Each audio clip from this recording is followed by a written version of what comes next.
안녕하십니까. 여론의 모든 것 여론보수 시간입니다. 여러분들 이제 날씨가 많이 추워졌습니다. 도톰한 외투를 꺼내서 입고 다녀야 되는 그런 계절이 다가왔습니다. 자, 여러분들 구독 많이 해주시고요. 또 좋아요, 또 조회 해주시는 또 응원도 해주시면 좋겠습니다.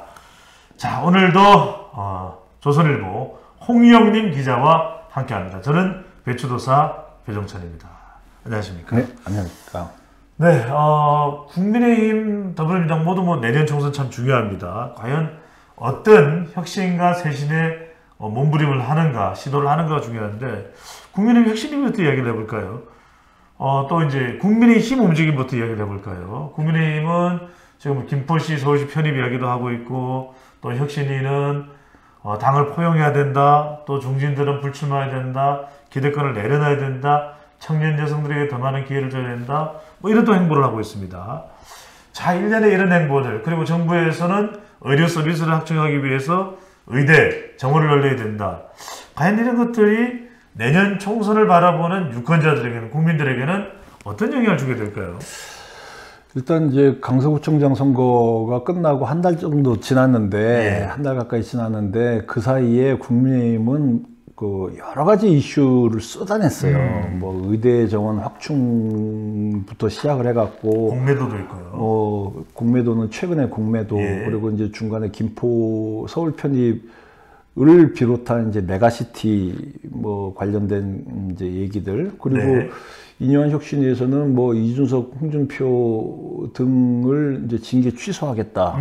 내지는 또 취소했죠. 네, 취소했죠. 그리고 또 이제 청년 비례대표 50% 하겠다. 그리고 국회의원 숫자 10% 감축하겠다. 지금 일일이 이렇게 얘기하기도 힘들 정도로 이게 쏟아냈어요. 쏟아냈는데 그 이슈 하나하나가 다 상당히 우리 정치권을 흔들 수 있는 이슈들이다. 근데 이제 선거에는 그런 법칙이 있다고 그러죠. 이슈 선점의 법칙이라는 게 있다고 그러죠. 퍼스트 무브 어드밴티지죠, 영어로 하면요. 네. 근데 이제 이게 이슈를 한쪽 당이 선점을 해버리면은 다른 쪽에서는 그 이슈에 대해서 평가를 하는 것밖에 할 말이 없어지잖아요. 그러니까 예를 들어서 김포 서울시 편입에 대해서 뜬금없다. 내지는 이게 지방 도시는 말살시키려고 하냐. 내지는 이제 공매도 금지에 대해서도 그런 식으로 이제 정치가 어떤 금융권의 자율성을 침해해도 되느냐. 이제 이쪽에서는 이제 그런 어떤 평론밖에 할 게 없어지잖아요. 그러면 그 평론은 사실은 평론가의 역할이지 정치인의 역할은 아니다. 근데 이제 그럼에도 불구하고 지금 평론의 역할에 빠져 있다 보니까 이 전반적인 분위기는, 그리고 전반적인 뉴스의 양은 이쪽으로 거의 한 3대7 내지는 2대8로 이제 넘어가 있다. 국민의힘 쪽으로. 그러면은 이게 아무래도 이제 지지율에도 영향을 주고 내년 총선까지 이제 이어지는 데 있어서 전략적으로 상당히 무게중심이 이제 바뀔 수도 있는 그런 분위기라고 보여집니다. 네. 시선을 모으는 것이 중요하다. 그게 아주 중요한 또 포인트로 보입니다. 자, 더불어민주당은 이재명 대표가 경제 관련해서 333 전략, 저도 내용을 잘 모를 정도입니다. 이렇게 333 전략은 오히려 민주당에서 야심차게 이재명 대표가 직접 발표를 했는데도 시선을 끌지 못하고 관심을 모으지 못하는 이유는 뭘까요? 그게 뭐예요? 333 전략이? 저도 모르겠어요. 그러니까 모르니까 지금 이 화제가 안 되죠. 모르니까. 저도 내용을 잘 모르겠어요. 그게 뭔지 잘 모르겠는데, 아까 제가 이제 이슈 선정의 법칙을 얘기할 때, 그냥 이슈가 아니라, 이슈라는 거는 쟁점이잖아요. 한국말로 하면. 근데 쉬운 쟁점이 있고 어려운 쟁점이 있어요. 근데 이제 예를 들어서 의대 정원 확충, 이거는 별로 어려운 쟁점이 아니잖아요. 그냥 의사 선생님이 늘어난다네요. 의사가 부족하니까 늘리나 보다. 그리고 공매도 금지. 그건 외국이나 주식 거래부는 다 하는 거고요. 기관이나 외국인들을 위주로 이제 어떤 그 시스템이 돼 있던 거를 좀 바꾸겠다. 그 주식 거래하는 사람들은 다 아는 얘기고. 예. 근데 이제 그 방금 333 전략이 뭔지는 제가 잘 모르겠으나. 저도 모르겠습니다. 이게 이제 뭐 예를 들어서 뭐 그 재정 전략을 쓰겠다. 예. 뭐 이제 뭐 국가 재정을 뭐 어떻게 하겠다. 예.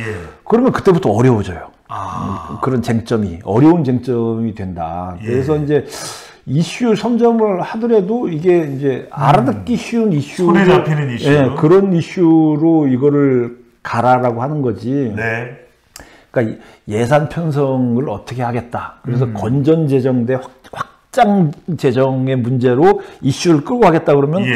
건전 재정이 뭔지, 그 확대 재정이 뭔지, 네. 뭐 이게 이제 설명을 또 해야 되잖아요. 무슨 경제학 원론 같아요. 그렇죠. 근데 이제 그런 것들이 쉽게 먹히는 쟁점은 아니다. 네. 그래서 이제 뭡니까, 이 미국에 나온 어떤 정치학 관련 서적 중에서 굉장히 빅히트를 쳤던 책이 이제 그런 책이 있죠. 코끼리를 생각하지 마. 코끼리를 생각하지 마라고 하는 조지 레이코프라는 언어학자가 쓴 책인데 네. 그 조지 레이코프가 이제 민주당 계열의 그 성향의 학자죠. 그렇습니다. 민주당 성향의 학자인데 이분이 이 책을 쓴 이유가 그 당시에 이제 뭐 공화당한테 민주당이 계속 선거에서 지니까 왜 졌냐라고 하는 거를 이제 분석을 하면서 언어학자니까 언어학적인 측면에서 이제 그걸 분석을 한 거죠. 민주당이 계속 지니까 분석을 한 거죠. 그렇죠. 네. 민주당이 계속 지니까. 근데 이제 코끼리라는 게 공화당의 상징 동물입니다. 동물이잖아요. 네. 근데 계속 보니까 공화당이 얘기하는 이슈에 민주당이 평론만 하고 있더라. 그러니까 이제 사람들 머릿속에는 코끼리냐 아니냐만 주입이 돼 있고 자기 이야기였더라. 자기네 동물이 민주당이 당나귀입니다. 당나귀잖아요. 당나귀 얘기는 하나도 없더라. 그러니까 이제 그래서 코끼리는 아예 육군자 머릿속에서 사라지게 만들어야 된다. 그러니까 우리의 주제를 갖고 당나귀를 얘기해야 되는데 내 이야기를 해야 된다. 자꾸 코끼리 얘기만 하고 있다. 네네. 민주당도. 근데 지금의 현상이 딱 그렇다. 딱 그런 현상이다 보니까 이게 지금 그 이슈 선점에서 상당히 이제 야당이 밀리고 있다라고 하는 얘기죠. 뭔가 자기 이야기를 못 만들어내고 있다. 그렇죠. 홍 기자님 데이터 전문가시니까 분석을 하시니까 궁금한 게, 근데 이 김포시 서울 편입 이슈가 굉장히 큰 관심을 끌어모으고 있는 이슈 선점하는 그런 주제인데, 리얼미터의 조사였나요? 제 기억은 그렇습니다. RN사채 조사였던 건데, 여론조사를 해보니까 그렇게 탐탁지 않은, 별로 호의적이지 않은 여론조사 결과가 나오는 이유는 뭘까요? 그 문항이 김포시의 서울 편입에 대해서 물어봤죠. 네. 계속. 근데 김포시 서울 편입을 전 국민이 무슨 관심이 있겠어요. 이게 전국조사잖아요. 예. 전국조사인데 그러면 사실은 제가 볼 땐 서울 사람들도 별로 관심이 없어요. 그렇군요. 김포가 편입이 되든 말든 예. 자기의 생활하고는 아무 상관이 없다. 하하! 그리고 이제 저 밑에 경상도나 전라도나 예. 충청도 다 마찬가지예요. 그런 결과들을 보면 대구 경북에서 김포시 서울 편입에 찬성을 했다 그래요. 아니 그거는 그러니까 이제 제가 그 말을 하려고 하는 게 네. 거기에 대한 찬성과 반대는 그 정부에 대한 찬성과 반대랑 비슷한 결과가 대통령 지지율 비슷하네요. 대통령 지지율 비슷하게 이제 나오는 그럴 거겠죠. 그러니까 뭐 네. 예를 들어서 뭐 30한 5, 6% 대 뭐 한 50, 5, 6% 이렇게 찬반이 나올 거 아니에요. 그거지. 그게 그러면 뭐 예를 들어서 충청도 분들이 김포시 서울 그 편입돼 갖고 기분 나빠서 내년 총선에서 반드시 나 야당 찍을래 그러지는 않을 거란 말이죠. 그냥 거기다 물어보면은 이제 본인 그 지방 분들의 느낌은 뭐냐?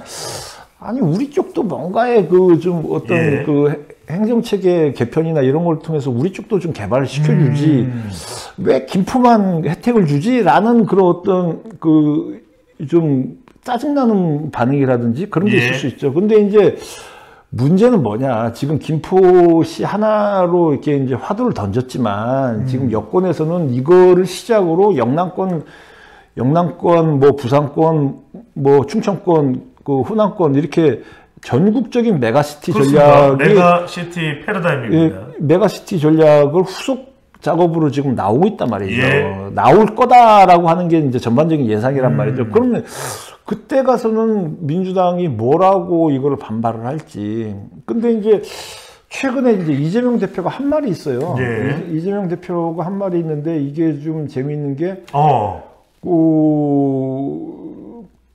이제 누구도 이해할 수 없는 서울 확장 정책이다. 예. 근데 조금씩 확장하다 보면 결국 제주도 빼고 다 서울 되는 거 아니냐라고 하는 비아냥. 근데 이렇게 되면은 그 지방의 메가시티 전략마저도 반대하겠다라는 얘기나 마찬가지. 그런 의미로 봐야 될까요? 로 이제 얘기해서 네. 조금씩 확대하다 보면 제주도 빼고 다 서울이냐. 근데 사실은 전국적인 메가시티 전략이 그게 맞아요. 제주도 빼고 다 예. 서울처럼 이 그 메가시티로 만들면서 거점 도시겠죠. 예, 거점 도시를 갖고 어떤 이제 이 전국적인 그 지방 발전 개발 전략도 같이 가겠다라고 하는 그거잖아요. 근데 이재명 대표는 지난 대선 때 5국 3특이란 말을 했어요. 5개의 초광역 메가시티 그리고 3개의 특별자치구역을 해서 전국적으로 대한민국 국토 대전환을 하겠다. 그랬어요. 이재명 대표나 민주당이 이미 주장했었던 내용이네요. 이거는 저 대선 때 공약으로 내세운 얘기죠. 근데 이거야말로 제주도 빼고 다 서울처럼 메가시티 만들겠다는 얘기였단 말이죠. 예. 근데 이제 와서 뜬금없다, 무슨 얘기인지 잘 모르겠다 이렇게 얘기하면 그렇게 얘기하면은 앞뒤가 좀 안 맞는 얘기다. 그러니까 이제는 이게 서울 편입만 갖고 뭐 지금 얘기할 단계는 아니다라는 거죠, 지금. 근데 이제 그 부분을 좀 민주당 쪽에서는 앞으로 어떻게 얘기할지 좀 눈여겨봐야 될 것 같습니다. 네. 예.